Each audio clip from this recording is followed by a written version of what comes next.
When is finally a good detective game releasing? Oh cool, a new Sherlock Holmes game. Is this elephant going to kill itself? I won't buy this game. What's going on guys, and welcome to another new video. Today I wanted to talk about the new Sherlock Holmes game developed by Frogwares, the guys who developed many other Sherlock Holmes titles and also The Sinking City. If you like this video, give it a thumbs up and subscribe to my channel. If you don't, give it a thumbs down and let me know why you don't like it in the comments below. Sherlock Holmes Chapter 1 is actually the prequel of their franchise, and this time around Frogwares is not only the developer behind this game, they also publish it, because the last two publishers screwed them over big time. Shit happens, I guess. I've been itching to play a good detective game for a long time. The last good game I played in this genre is L.A. Noire, despite its many flaws, like its length. In this entry you play as young Sherlock, and the first thing I have to mention is that I don't like his design one bit. He doesn't look like young Sherlock, he looks like a boyband version of him. Why don't give him a more classy and fitting design? Your partner John? No, not John Watson. He's another John. Actually, the John from chapter 1 apparently came before John Watson. I know, it's weird. Anyway, he also looks like someone from a boy band. I don't know, I think their designs are just unfitting. But they don't bother me too much either. The new but older John is Sherlock's new partner and his only and best friend. Some fans speculate that he isn't real, because he disappears weirdly in the trailer. As you can see, he just vanished. That would be a plot twist no game has done yet. Anyway, the game is featuring an open world similar to The Sinking City, only that this time the world is a really nice looking island. The devs describe the island to be nice from the outside, but dangerous from the inside. It is interesting how players can get clues in this open world. Apparently there won't be quest markers. Instead we have to find the clues all by ourselves, with disguises, rumors and interrogations. That's exactly how I imagine a good detective game, at least concept-wise. I still want to see how this gets executed. Thanks to the open world, we will be able to choose when we tackle certain quests. We aren't restricted to a linear story path. These infos sound great. I hope they really can manage to design this game so that quest markers aren't necessary. That would be awesome. I'm pretty sure that they will include some optional quest markers for players who want to have it easier. Combat in this game is going to be different. As you can see in this trailer, you're going to use your detective skills in order to take advantage of the environment and to find the weak points of your enemies. So apparently everything that's yellow. The weak points of the enemies are also yellow, and it seems like they are exposed for a short time. Players can only fight enemies where it makes sense for the story. Honestly, the combat doesn't look too good.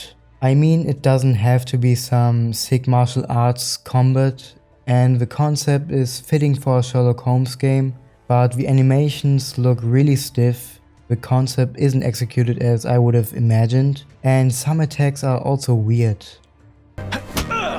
Who slaps someone like this? Frogwares didn't release many infos on the story. The only thing we know is that Sherlock wants to investigate the death of his mother, while he also solves some other cases. And the elephant isn't committing suicide, it's apparently on trial because it supposedly killed someone. I will prove its innocence. It is definitely a good thing that they won't give us many infos on the story. I want to be completely surprised and make my own judgments.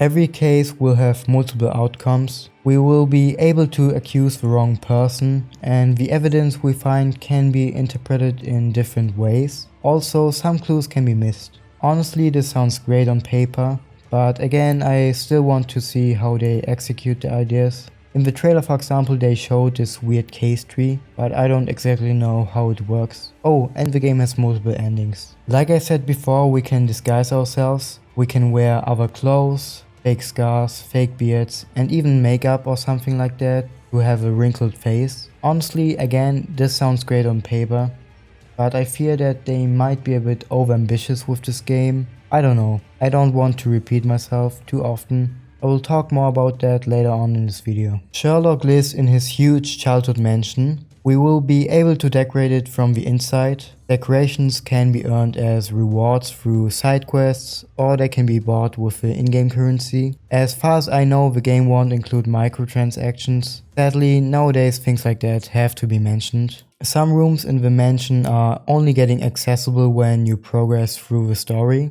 I love it when games offer a hub I can decorate or change in some ways, like in Suikoden. It is always a nice extra, you know? The game is going to feature 5 main quests with multiple suspects, several hours of playtime and over 30 side quests. Obviously it depends on how fast someone plays, but the main story alone will take about 12 to 15 hours to complete, and completionists can play between 30 to 40 hours, which is more than enough for a game like this. Eleanor has shown that detective games shouldn't be prolonged when it isn't necessary. Frogwares wants to support this game after release with additional content, but don't worry, they don't want to turn this game into another live service. I think it is really hard to turn a single player experience into a live service successfully, so the decision seems only logical.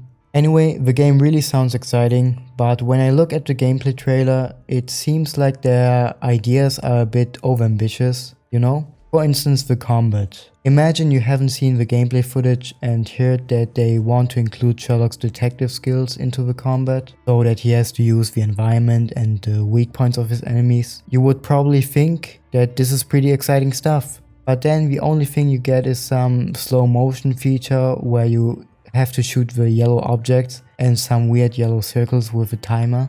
I don't know, this isn't what I hoped for when I read the infos. Frogwares isn't a huge studio, and this time they don't have a publisher. This game is entirely financed by them. They must be under a lot of pressure, and again, if I look at the gameplay with FPS drops here, or the fighting animations, or the bad lip sync, I fear that the other ideas might also not be as fleshed out as they could have been. I know the game is still in development, and obviously I can only make a full judgment when the game releases. But as of right now, it seems hard to deliver a fleshed out game if they really want to release this game this year.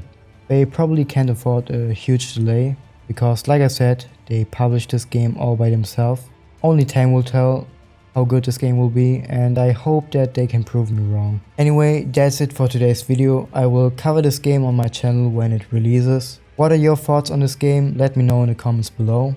Thanks for watching. Bye.